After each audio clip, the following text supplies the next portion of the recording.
Good morning students. आज हम accounts में नेक्स्ट चैप्टर अकाउंटिंग इक्वेशंस के न्यूमेरिकल क्वेश्चन को सॉल्व करेंगे।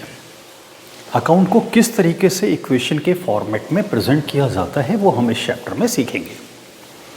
मैंने आपको जर्नल के कई सारे क्वेश्चंस सॉल्व करा दिए हैं और अभी जर्नल के कुछ और क्वेश्चंस भी मैं आगे सॉल्व कराता रहूँगा। बट आज हम लोग अकाउंटिंग इक्वेशंस चैप्टर के न्यूमेरिकल क्वेश्चन को सॉल्व करेंगे। जैसा कि मैंने बताया आपको कि अकाउंट्स को किस तरीके से इक्वेशन के फॉर्मेट में प्रेजेंट करते हैं वो हम इस चैप्टर में सीखेंगे। और वो हमको जो इक्वेशन बनानी है अकाउंटिंग इक्वेशंस, तो वो इस टाइप से कि अकाउंटिंग इक्वेशंस जो हम बनाएंगे ना, उसमें assets is equal to liabilities plus capital, यानी हमारी जो एसेट्स होगी वो लायबिलिटीज और कैपिटल के इक्वल होती है। ओके तो और हमारा अकाउंटिंग इक्वेशन का जो फॉर्मेट है वो फॉर्मेट क्या रहेगा जब हम न्यूमेरिकल क्वेश्चंस को सॉल्व करेंगे। उस फॉर्मेट में फर्स्ट कॉलम हमारा सीरियल नंबर का, नेक्स्ट कॉलम ट्रांजैक्शंस का, और बाकी जो नेक्स्ट कॉलम है उनमें हमको एसेट्स लायबिलिटीज प्लस कैपिटल के इक्वल शो करनी है। मेनली हम जितने भी क्वेश्चंस करेंगे तो एसेट्स में हमारी cash, stock and debtors, lump sum ये सारे ही क्वेश्चंस में कॉमन होगा। लायबिलिटीज में क्रेडिटर्स और आगे प्लस कैपिटल। बट कुछ क्वेश्चंस ऐसे भी होंगे जिसमें हमारी कोई अगर एक्स्ट्रा एसेट्स है तो वो भी हमको लिखनी होगी। सपोज करो आप फर्नीचर परचेज किया तो आपका कैश, स्टॉक, डेटर्स प्लस आप फर्नीचर को लिखेंगे। ओके इसी तरीके से हमारा जो लायबिलिटीज है वो उसमें भी कोई एक्स्ट्रा लायबिलिटी हो सकती है। तो इस फॉर्मेट के अकॉर्डिंग हम अकाउंटिंग इक्वेशंस के क्वेश्चंस को सॉल्व करेंगे। बहुत ही बेसिक चैप्टर है और बहुत ही इजी लेसन है। और जैसा कि मैं बार बार बताता हूँ आपको कि हमारी अकाउंटिंग जो है वो डबल एंट्री सिस्टम पर बेस्ड है, जहाँ पर डेबिट एंड क्रेडिट होता है, यानी किसी भी ट्रांजैक्शंस का इफेक्ट जो है वो दो साइड होता है, डेबिट एंड क्रेडिट। ओके अब जैसे क्वेश्चन को सॉल्व करने से पहले मैं आपको कुछ पॉइंट्स और बताता हूँ। जैसे बिजनेस स्टार्टेड विद कैश, अगर हम कैश से बिजनेस स्टार्ट कर रहे हैं तो इसका इफेक्ट कहाँ कहाँ पड़ा है। इसका इफेक्ट हमारे कैश पे एंड किस पे पड़ेगा, कैपिटल पे, क्योंकि हम जिस किसी से भी बिजनेस स्टार्ट करते हैं यानी जो कुछ भी हम बिजनेस में इन्वेस्ट करते हैं वो हमारी कैपिटल होती है। और अगर हमने किसी से गुड्स कैश में परचेज किया तो इसका इफेक्ट कहाँ कहाँ पड़ा, हमारे गुड्स और कैश पे। इसी तरीके से अगर हमने गुड्स कैश में सेल किया तो इसका इफेक्ट कहाँ पड़ा, हमारे सेल एंड कैश पे। ओके और अगर हमने गुड्स क्रेडिट में परचेज किया तो जिनसे हम क्रेडिट में परचेज करते हैं उनको क्रेडिटर्स बोला जाता है, तो उसका इफेक्ट कहाँ कहाँ पड़ा, हमारे गुड्स और क्रेडिटर्स पे। गुड्स अगर हम क्रेडिट में सेल कर रहे हैं तो इसका इफेक्ट हमारे सेल और यानी हमारे सेल यानी कि गुड्स, और जिनको हम क्रेडिट में सेल करते हैं वो डेटर्स होता है, इन दोनों पे इफेक्ट पड़ेगा। और इसके अलावा किसी भी एक्सपेंसेस, लॉसेस, प्रॉफिट, इनकम, इनका जो इफेक्ट होता है ना वो कैश और कैपिटल पे।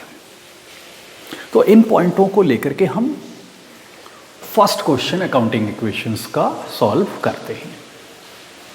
तो फर्स्ट क्वेश्चन आपका, prepare accounting equation from the following. First transaction, business started with cash ₹1 lakh. First transaction, business started with cash ₹1 lakh. 1 lakh के कैश से बिजनेस स्टार्ट किया तो इसका इफेक्ट कहाँ कहाँ पड़ेगा, कैश पे और कैपिटल पे। जैसा कि मैं आपको जर्नल एंट्री में भी बता चुका हूँ, पहले हम लोग कैश से बिजनेस स्टार्ट करते थे तो इसकी जर्नल एंट्री हम क्या पास करते थे, cash account debit to capital account. यानी हमने अगर कैश से बिजनेस स्टार्ट किया तो बिजनेस में कैश इन करा और जितना भी हम बिजनेस में इन्वेस्ट किए कैश वो हमारी कैपिटल हो गई। तो हमने 1 लाख रुपीज़ कैश से बिजनेस स्टार्ट किया तो बिजनेस में 1 लाख कैश आ रहा, तो इसको आप कैश इन कर रहा है तो इसको आप 1 लाख प्लस करके शो करेंगे और 1 लाख से हमारा कैश प्लस होगा और 1 लाख रुपीज़ से हमारी कैपिटल प्लस होगी। किसी भी ट्रांजैक्शन का इफेक्ट दो साइड होता है, ओके। बाकी और जो ट्रांजैक्शन है, स्टॉक है, डेटर्स है, क्रेडिटर्स है, इन पे कोई भी इफेक्ट नहीं, इन सारे वैल्यूज को हमने जीरो शो किया, ओके। तो यहां पर जो आपकी इक्वेशन आएगी उसको आप ओनली इक्वेशन लिखेंगे। तो ये cash 1 lakh rupees plus zero, stock, debtors zero, creditors zero, capital 1 lakh. Second transaction, purchased goods on cash, purchased goods on cash rupees 5000। हमने 5000 के कैश से गुड्स परचेज किया, तो इसका इफेक्ट कहाँ पड़ा? मैं बार बार आपको बोलता हूँ कि आप कोई भी न्यूमेरिकल क्वेश्चन को सॉल्व करें तो अपने आप को एज अ बिजनेसमैन, कि आपका बिजनेस है, आप अपने बिजनेस से रिलेटेड ट्रांजैक्शंस को कर रहे हैं।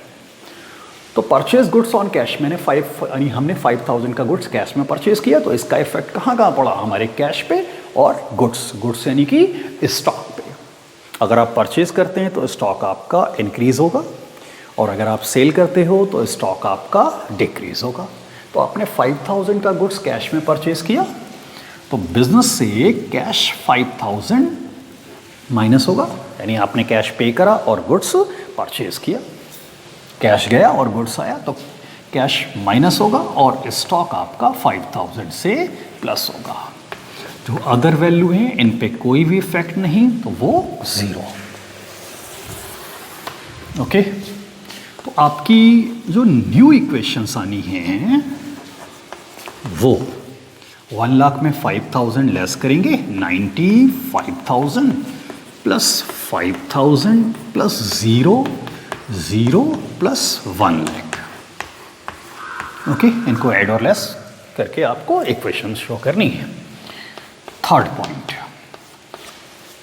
Sold goods for cash, sold goods for cash rupees 4000 का गुड्स कैश में सेल किया, तो इसका इफेक्ट कहाँ पड़ा? कैश पे और स्टॉक पे।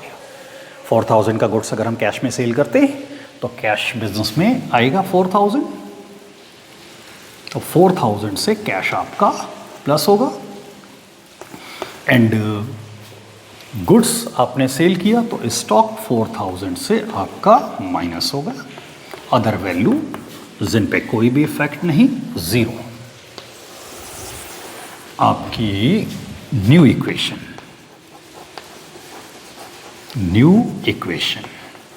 95 plus 4 99,000, 5000 minus 4000 1000 plus 0 is equal to 0 plus 1 lakh, okay. Next equation, next transaction number 4, purchase goods on credit rupees 10,000, purchased goods on credit rupees 10,000।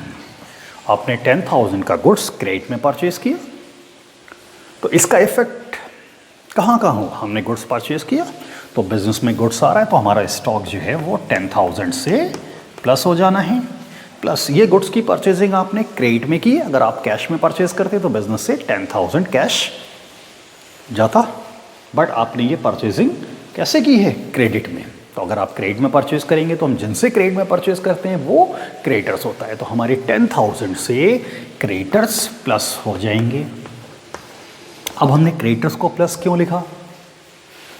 क्योंकि क्रेडिटर्स को अभी हमने 10,000 पे नहीं किए हैं, ये 10,000 हम कुछ टाइम के बाद उसको पे करेंगे। तो हमारे जितने भी क्रेडिटर्स थे उनमें हमारे 10,000 के क्रेडिटर्स और इंक्रीज हो गए, ओके। तो और वैल्यू जो है जिन पे कोई इफेक्ट नहीं वो zero.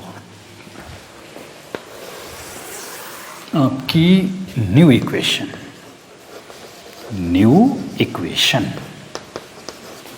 99,000 plus 10,000, 1,000, 11,000 plus 0 is equal to 10,000 plus 1 lakh rupees.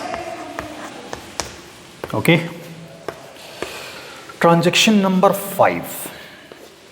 Sold goods on credit rupees 8,000. Sold goods on credit rupees 8,000. 8,000 का गुड्स हमने क्रेडिट में सेल किया. कहाँ कहाँ इफेक्ट पड़ा? हमने 8,000 का गुड्स क्रेडिट में सेल किया तो एक तो हमारा स्टॉक 8,000 से माइनस हो जाएगा क्योंकि स्टॉक गुड्स का ही होता है ना. और ये गुड्स हमने क्रेडिट में सेल किया. अगर हम कैश में सेल करते तो हमारा कैश प्लस होता है 8,000 से, क्योंकि कस्टमर आएगा हमको 8,000 कैश दे करके गुड्स लेके चला जाएगा. बट ये गुड्स हमने क्रेडिट में सेल किया तो हम जिनको क्रेडिट में सेल करते हैं वो हमारे डेटर्स होते हैं. तो हमारे 8,000 से डेटर्स प्लस हो जाएंगे. जो अदर वैल्यू हैं वो 0. ओके. जो हमारी अदर वैल्यू हैं वो 0. तो हमारी जो न्यू इक्वेशन आएगी, न्यू इक्वेशन 99,000 प्लस 11,000 में 8,000 आप लेस करेंगे. 3,000 plus 8,000 is equal to 10,000 is equal to 10,000 plus 1 lakh rupees. Okay. Next transactions number 6. Rent paid rupees 1,000. 6 rent paid rupees 1,000. अब आपने 1,000 का रेंट पे किया तो मैंने बताया था आपको कि हमारा जो एक्सपेंसेस है, लॉसेस है, प्रॉफिट है, इनकम से इनका इफेक्ट हमारा कैश और कैपिटल पर पड़ता है. तो आपने रेंट पे कर रहे हो आप, तो ये आपका एक्सपेंसेस हो गया. तो रेंट आप पे करेंगे तो 1,000 कैश माइनस होगा एंड हमारी 1,000 कैपिटल माइनस होनी है. अदर वैल्यूज जिन पे कोई इफेक्ट नहीं वो 0. ओके. तो हमारी जो न्यू इक्वेशन आएगी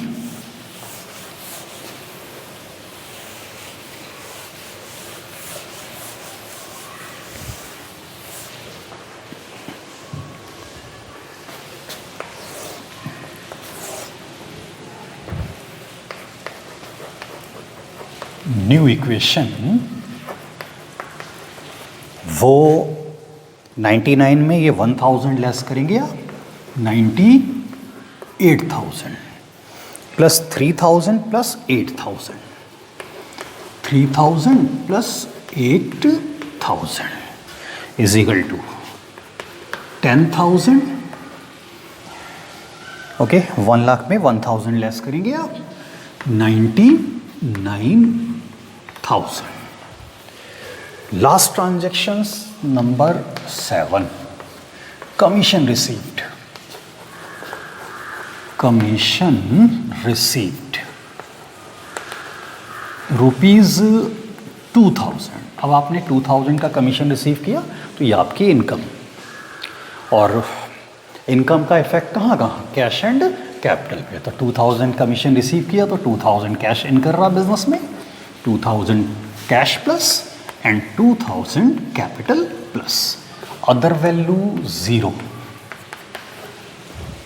ओके. सारे ट्रांजेक्शन्स कंप्लीट. आपकी जो फाइनल इक्वेशन आएगी, final equation 98,000 plus 2,000 1 lakh rupees plus 3,000 plus 8,000 is equal to 10,000 plus 99 में 2,000 प्लस करेंगे 1,01,000. ओके. तो यह आपकी फाइनल इक्वेशन आ गई. अब आप अपना अगर आंसर चेक करना हो तो आप अपना आंसर भी चेक कर सकते हो। मैंने बोला ना कि हमारी जो अकाउंटिंग इक्वेशंस में हम क्या शो करते हैं कि assets is equal to liabilities plus capital. तो जो हमारा एसेट्स का टोटल है वो लायबिलिटीज और कैपिटल के क्या होता है, इक्वल। तो अगर आप इन एसेट्स का टोटल करोगे, जो आपकी फाइनल इक्वेशन आई है 1,03,000 और 8,000, तो 1,11,000 इज इक्वल टू 10,000 एंड 1,01,000, 1,11,000। तो आप चेक भी कर सकते हैं कि आपका अकाउंटिंग इक्वेशन का क्वेश्चन करेक्ट है या फिर नहीं है। ओके स्टूडेंट्स, तो आप अकाउंटिंग इक्वेशंस चैप्टर के क्वेश्चंस को स्टार्टिंग से सही से करिए, सारे क्वेश्चन आपको इजीली क्लियर होंगे। बहुत ही इजी लेसन है ये। ओके, बट आपको वीडियो जो है वो सही से सारे क्वेश्चंस, जितने भी क्वेश्चंस होंगे वो उनकी वीडियो जो है वो आप सही से उसको देखा करिए। और जिस किसी ने चैनल को सब्सक्राइब नहीं किया है तो वो स्टूडेंट अपने चैनल को जो है वो हमारे चैनल को सब्सक्राइब कर ले। Okay, thank you.